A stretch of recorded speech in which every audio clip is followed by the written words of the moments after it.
Good morning mga ka-builders. Ito. At tayo may bago na naman project na binuksan. So, pasensya na kayo.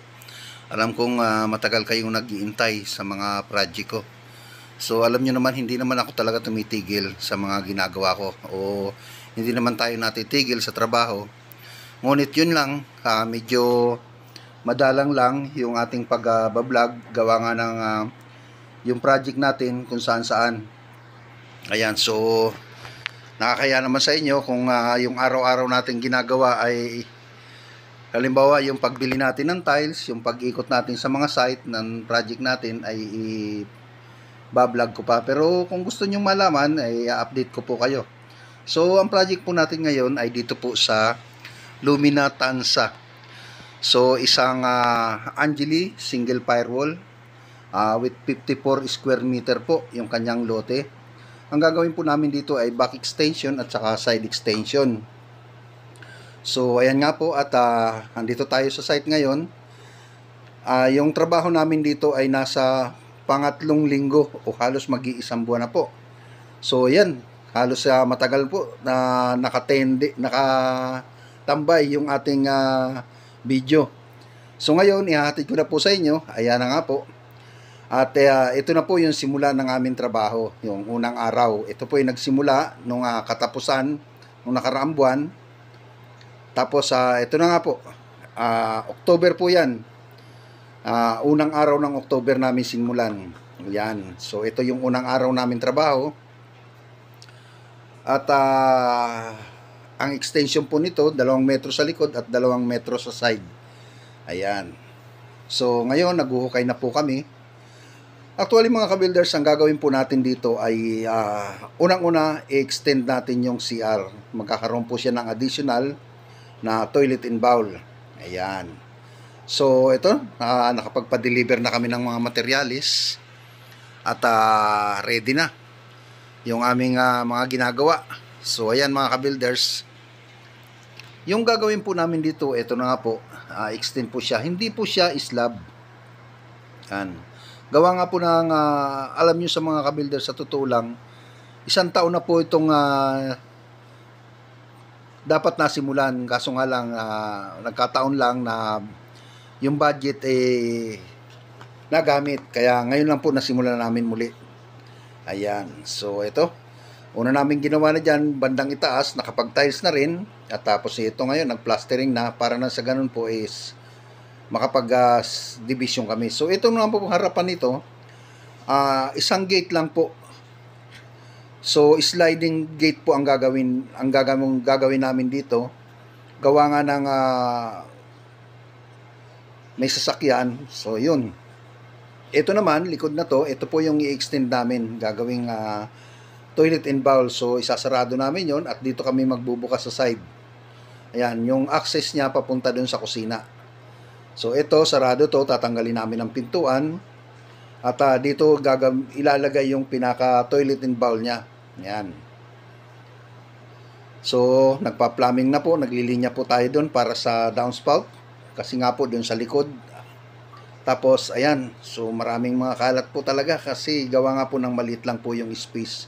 Yung setback lang po dito sa harapan yan halos 2 metro rin.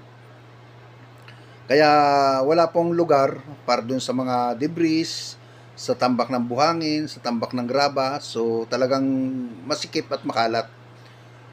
Ayan.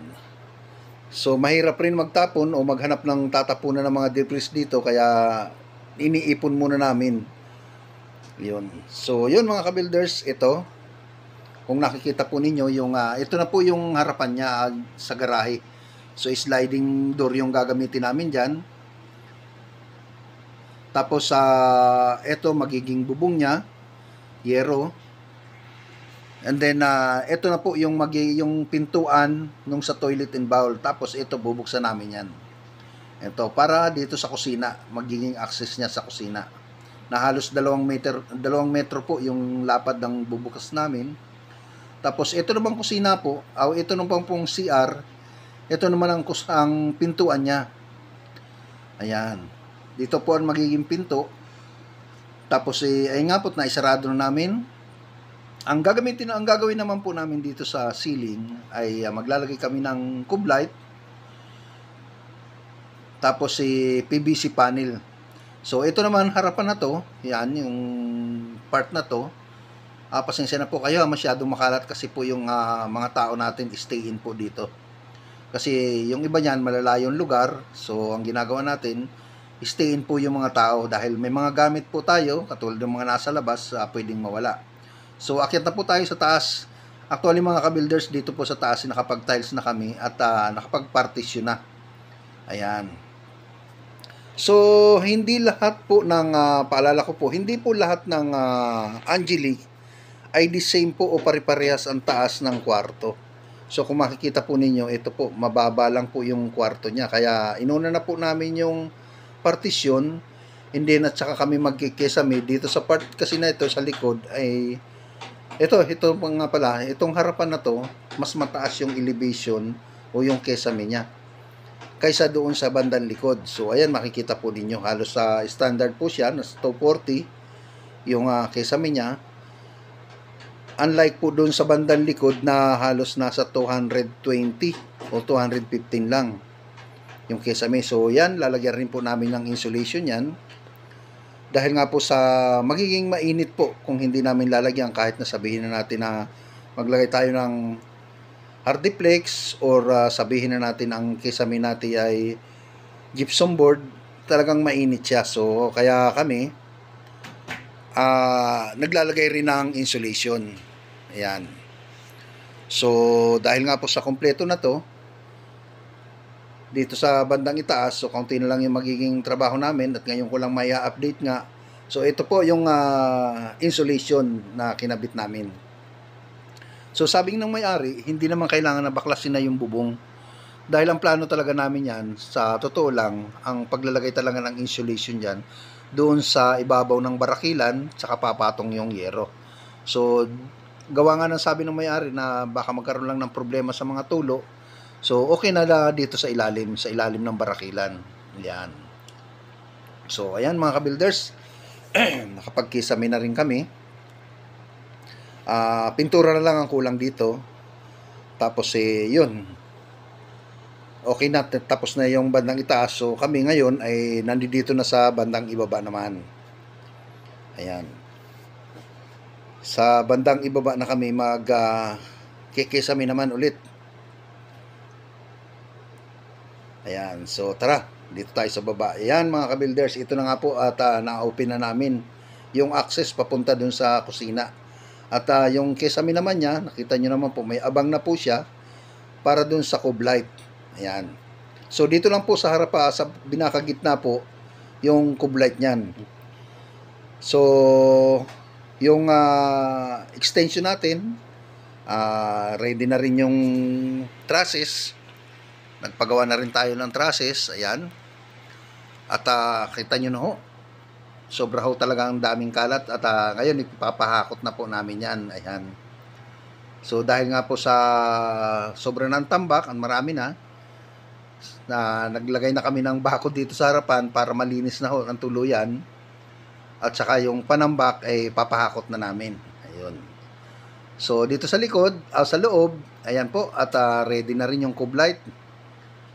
Yan, pati yung ilalim ng hagdan, nakasarado po yan at papalitan po namin yung pinaka-railing o grills ng railing. Ayan. So, ito mga ka-builders na step niya sa hagdan ay itatiles po namin yan.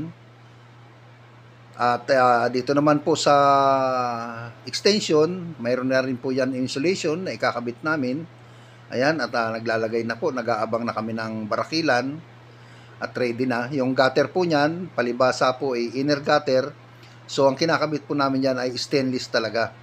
Hindi kinakalawang. Ayan, 304 po siya na stainless. May nakakabit pong insulation dahil nga po sa medyo mababa po yung kesame niyan. So, at saka yung bubong standard naman po ang taas niya. At saka yung slope ng pagkakalagay ng yero. So, ayan mga ka-builders. Ang pinaka-problema lang talaga, worst namin dito ay yung electrician, yung electrical po. Dahil nga ito, i-turn over po nung developer, ay wala pong linya o walang linya ng abang ng mga wiring dahil nga barado lahat. So ngayon, nagpanibago po kami ng installation o ng linya ng electrical niya dahil halos wala po talagang lahat ng butas niya o yung abang niya doon sa mga junction, mga utility box, barado lahat. Kaya hukay po kami ng panibago. Ayan. So, yun nga po mga ka-builders, ito yung kalahati ng 50% ng trabaho namin. Ayan, nakikisami na. So ngayon po mga ka-builders, hanggang dito muna tayo. Ayan, mayroon na po rin pong cove light. So yung gitna na lang po ang gagawin namin dyan, pero pipinturahan muna namin para hindi na magkaroon ng problema doon sa PVC panel o mapinturahan. So pinturahan muna namin yan bago namin ikabit yung PVC panel for finishing. So ayan mga ka-builders, sinulit ko, hanggang dito muna tayo. At abangan nyo po yung part 2 ng video natin na ito doon sa finishing na ng aming ginagawa rito.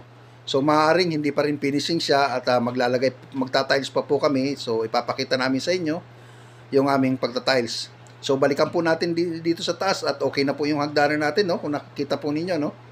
At bago na rin yung railing. Ayan.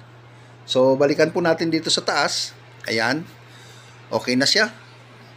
Yung kesame sa dalawang kwarto. Ayan. Tapos talagang kitang-kita ang diferensya yung mataas at saka mababa na part ng kesame nila. Dito sa kabila at saka yung dito po sa kabilang side. Yan, maraming sampay po, no? Gawa nga ng, sabi ko na nga po, stay-in po yung mga tauhan natin. So sila ang buhay naman nung nakatira dito sa bahay. Pero magkaganon pa, mas mainam po yon para nalalaman namin kung may mga problema po. Halimbawa, kung umulan, malalaman namin kung may problema po doon sa mga kesame. Kung may tulo, ganyan. So malalaman namin kung ano ang problema. So ayan, at kita nyo naman po yung bubong namin. Ready na. Ayan, nakapag-install na kami. At saka dito po sa sliding gate. Ayan, so may kanal na po siya. Dahil po ang nilalagay po namin dyan ay sliding gate. Kasi nga po, pagka yung abanico type, sagabal po sa harapan. Dahil nga po sa yung elevation po ng lupa nito, unang garahe niya ay pataas. Ayan. So, okay. Hanggang sa muli mga ka-builders.